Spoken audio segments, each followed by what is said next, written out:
You're listening to The Moose and the Loose, your 10 minutes action-packed financial podcast with your host, Mike Yahoo.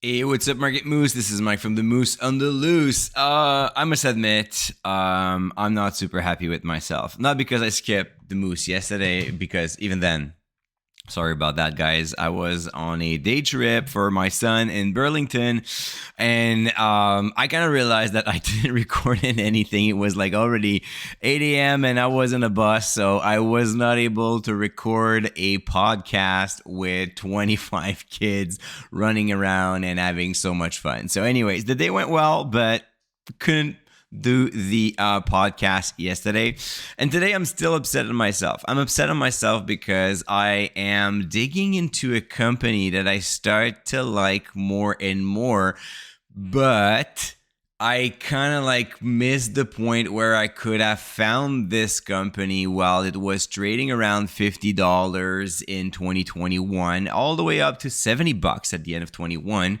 But it is now currently trading at $113. So definitely a big jump between 22 and 24.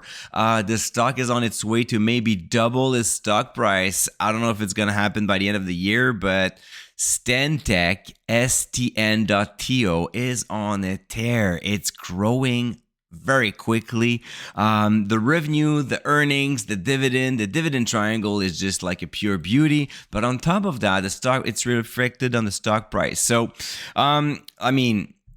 big warning here, of course, it's not financial advice. It's not a stock recommendation. And there are some risk with this one. Definitely, I'm going to tell you a little bit more about this at the end of this quick 10-minute on Stantec. But just wanted to let you know that this engineering firm really caught my attention, and I got busy with other stuff, but now the more I am digging into it, the more I started to like it. So I don't know what's going to happen next, but in the meantime, I just wanted to share my first view. So one thing that I really like about this business, it's first, it's an engineering firm. They're doing also our architecture and environmental services. What is great is their diversification. So they operate through 5 business units, and you have like most of them are almost like at 20% each. So you have like 27% infrastructure. That was the source of revenue in 2023, by the way. So 27% infrastructure, 21% water, 20% environmental services, 19% buildings, and 13% energy and resources.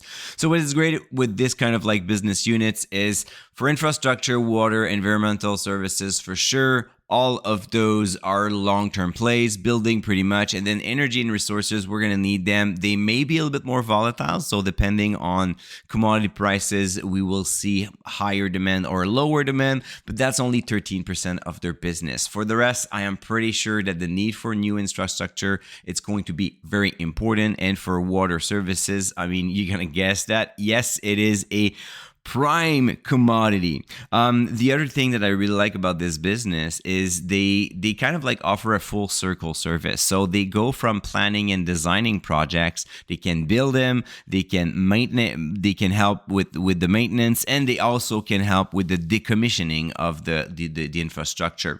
So regardless of where you are in your development, you can call that engineering firm and they will help you at any stages. So since 22, the numbers are just ridiculous. And not only the numbers, but also the stock price, as I mentioned. So when you look at the dividend triangle, if you're a DSR member, you will notice that everything was like kind of like growing all right between 17 and 2022 was like more stable than anything else. And then boom, starting in 22, it was just like going up, both revenue, earnings, and the dividend was pretty much always the same. So Stantec, low yield, high growth stock. So the current yield is like 0.75. So you're going to tell me, Mike, it's not impressive. Well, you know what? What is impressive is The past year, the increase of the dividend was almost 8%. Over the past 3 years, it's almost 8%. And over the past 5 years, it's a little bit more than 7%. So more than 10 years of dividend growth streak. High single digit year after year. The payout ratio is at like 26%. The cash payout ratio is at 19%. So definitely a low yield, high growth company. The business shows a lot of growth vectors, and this is what I love most about it. So we see that the backlog is increasing. So between 22 and 23, it went from 5.9 billion to 6.3. So it keeps on growing, and there's like organic growth where there's a lot of demands for what they do, so that's doing well. On top of that, they also grow by acquisition. So they made several acquisitions in the past few years that bolstered their revenue, which again helped the business show stronger revenue, stronger earnings. They have been doing very well in their project execution and managing costs. So their margin are actually improving, which is always great to see. So great margin, great growth by acquisition, and also organic growth. So there's definitely a lot of demand for those type of services. It reminds me a little bit of like the business model for WSP Global, which I once had in my portfolio. I got rid of it because they stopped raising a dividend. Of course, it was a mistake, but Stantec has this dividend growth policy in their capital allocation. So they're using portion of their money to grow the business internally, obviously, and then they still think about the investors by offering some dividend growth and share buyback programs.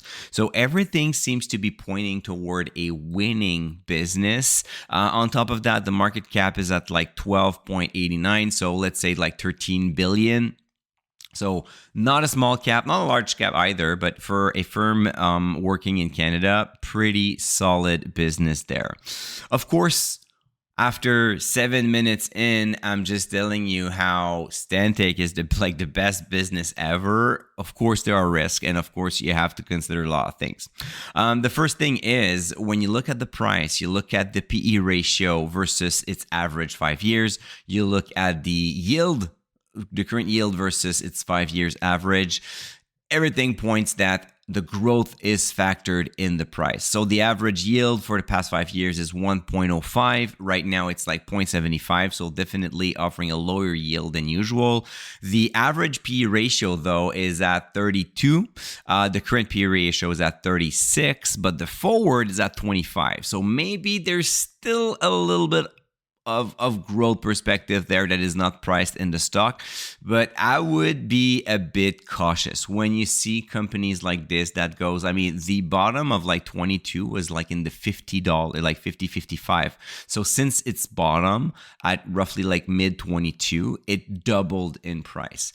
Do you really want to go there right now when there's a lot of uncertainties around a lot of topics? I'm not sure. Like, I'm just thinking out loud here. The other risk is, of course, when you grow by acquisition, you can make bad acquisition, you can pay too much for one, there's risk of integration, there's the debt growing, so all of that needs to be considered also. And finally, economic risk. If there's an economic slowdown, of course, there will be less money, and then we'll see this juicy backlog slowly melting down. One other risk that I could see here, not necessarily like a high risk at this point, but I just can't help myself not to remember what happened with SNC-Lavalin with their bribes and their problems. So they were growing. They were a top engineering firm about like 15 years ago, I think, and they got caught into a lot of bribes and other like non-ethical practices to grow their business, and that put them in the penalty box for a long while. So it's still a risk. Not saying it's going to happen with Stantec, but when something grows super fast, you still have to proceed with caution.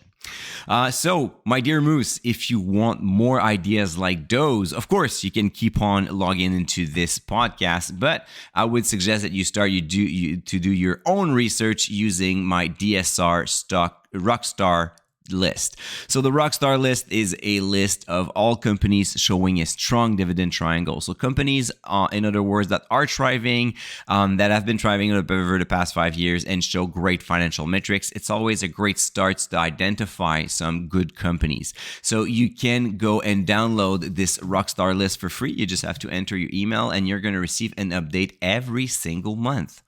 And all you have to do is to go to moosemarkets.com/rockstars with an S, because if you just put rockstar, you're just going to have a star like an image. Not going to be cool, right? So moosemarkets.com/rockstars. It's an Excel spreadsheet. It covers both Canadian and US market with all thriving companies based on metrics. Then you have to do a little bit of extra work to understand the rest, but still pretty solid list to start your research. All right, Moose. So I can guarantee you that I will have a podcast recorded for tomorrow. So don't worry, we'll be there. And until then, don't forget to stay invested. Hey, welcome to the disclaimer. If you're listening to the Moose and the Loose, you cannot really expect me to give you buy or sell recommendation or financial advice, right? You're here for fun, you're here for information and some entertainment. But I am not your financial advisor, I am not your broker, so therefore I'm not liable if you're losing money after listening to the podcast. If you're looking for some advice, go see a professional. If not, you can enjoy the show and do your due diligence after it.